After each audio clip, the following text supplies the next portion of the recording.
ఆధార్ తరహాలో Apaar card one nation one student ID కింద కేంద్ర విద్యా మంత్రిత్వ శాఖ దేశవ్యాప్తంగా విద్యార్థుల కోసం కొత్తగా అపార్ ఐడి కార్డులను ప్రతిపాదించడం అయితే జరిగింది. ఈ ప్రక్రియ 13 ఫిబ్రవరి 2024న లాంచ్ చేయడం అయితే జరిగింది.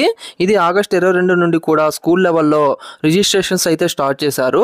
అయితే ఈ వీడియోలో మనం తెలుసుకుందాం అపార్ అంటే ఏమిటి, ఎందుకు స్టూడెంట్స్కు అపార్ ఐడి ఉండాలి, అపార్ ఐడి వల్ల స్టూడెంట్స్కు ఏమేమి బెనిఫిట్స్ ఉంటాయి, అపార్ ఐడిని ఎక్కడ రిజిస్ట్రేషన్ చేసుకోవాలి, ఆల్రెడీ స్టడీ కంప్లీట్ చేసిన వాళ్ళు అపార్ ఐడి తీసుకోవచ్చా, లాంటి వాటన్నిటికీ కూడా సమాధానం ఈ వీడియోలో అయితే తెలుసుకుందాం. మీరు కనుక తక్కువ ప్రైజెస్లో షాపింగ్ డీల్స్ కోసం ఎదురు చూస్తున్నట్లయితే ఇప్పుడే మన టెలిగ్రామ్ ఛానల్ అయితే జాయిన్ అయిపోండి.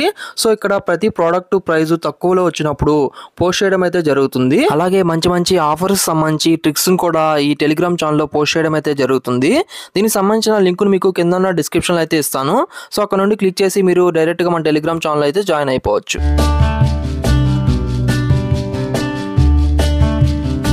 దేశవ్యాప్తంగా ప్రభుత్వ, ప్రైవేటు, కార్పొరేట్ విద్యా సంస్థల్లో కేజీ నుండి పీజీ వరకు చదువుతున్న విద్యార్థులందరికీ కూడా ఆధార్ తరహాలో అపార్ ఐడి కార్డును తీసుకురావడం జరిగింది. ఈ ఒక ఐడి నంబర్లోనే స్టూడెంట్ యొక్క హిస్టరీ మొత్తం కూడా తెలిసిపోతుంది. అపార్ అంటే automated permanent academic account registry. So ఇది మనకి 12 అంకెలతో అయితే ఉంటుంది. ఇది విద్యార్థులకు ఉండడం వలన విద్యార్థి యొక్క కుటుంబ వివరాలు, మార్కులు, సర్టిఫికేట్లు, ప్రోగ్రెస్, అలానే అకాడమిక్ హిస్టరీ, స్కాలర్షిప్, రివార్డ్స్ ఇంకా తదితర వివరాలన్నీ కూడా ఇందులో అయితే తెలుసుకోవచ్చు. ఇంకా ఏవైనా ఎంట్రన్స్ ఎగ్జామ్స్కి అప్లికేషన్ రిజిస్ట్రేషన్ సమయంలో కూడా ఈ అపార్ ఐడిని ఇస్తే సరిపోతుంది. ఈ ఐడి వలన స్టూడెంట్ ఎల్కేజీలో నుండి జాయిన్ అయినప్పటి నుండి స్టడీ మొత్తం కంప్లీట్ అయ్యే వరకు కూడా అన్ని వివరాలు ఇందులో అయితే రిజిస్టర్ అవుతాయి. ఒకవేళ పిల్లవాడు ఒక స్కూల్ నుండి ఇంకొక స్కూల్కి ట్రాన్స్ఫర్ అవ్వాలన్నా కూడా ఈ అపార్ ఐడి కార్డు అయితే మనకి ఎంతగానో ఉపయోగపడుతుంది. ఈ కొత్త కార్డును ఆధార్తో పాటు ఏబీసీ అంటే అకాడమిక్ బ్యాంక్ ఆఫ్ క్రెడిట్ అనే ఒక ఎడ్యులాకర్కు ఇది లింక్ అయితే అయి ఉంటుంది. ఇది ఒకసారి ఒక స్టూడెంట్కి ఈ ఐడి జనరేట్ అయ్యాక లైఫ్ లాంగ్ అయితే అదే ఐడి అయితే ఉంటుంది. ఆ ఐడిలోనే స్టూడెంట్ యొక్క అకాడమిక్ జర్నీ అంతా కూడా స్టోర్ అయితే అవుతుంది. ఈ డేటా అంతా కూడా మనకి డిజిటల్గా అయితే ఉండడం జరుగుతుంది. సో ఈ అపార్ ఐడి రిజిస్ట్రేషన్ ప్రక్రియలో తల్లిదండ్రుల అనుమతితో స్కూల్లోనే రిజిస్టర్ అయితే చేయడం జరుగుతుంది. దీన్ని మనం డిజిలాకర్ ద్వారా పీడిఎఫ్లో అపార్ ఐడి కార్డును డౌన్లోడ్ అయితే చేసుకోవచ్చు.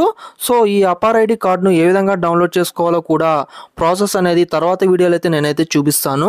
అలాగే ఎవరైనా స్టూడెంట్ ఎవరైతే స్టడీ పూర్తి చేసుకొని ఉంటారో సో వారు కూడా వారి యొక్క యూనివర్సిటీ పేరు, అలానే క్వాలిఫికేషన్ తదితర డీటెయిల్స్ అన్నీ ఇచ్చి డిజిలాకర్ ద్వారా ఏబీసీ బ్యాంక్ రిజిస్ట్రేషన్ చేసుకోవచ్చు.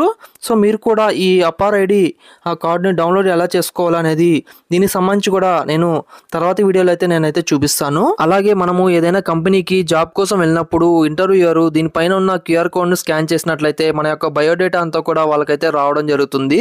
సో ఇది మ్యాండేటరీ అంటే మ్యాండేటరీ అయితే కాదు, కాకపోతే సెంట్రల్ గవర్నమెంట్ ఇది ప్రతిష్టాత్మకంగా తీసుకొని దీన్ని అయితే ఇంప్లిమెంట్ చేయాలని రాబోయే రోజుల్లో అయితే భావిస్తుంది. సో ఫైనల్గా దీని వలన బెనిఫిట్ అని అయితే చెప్పుకోవచ్చు.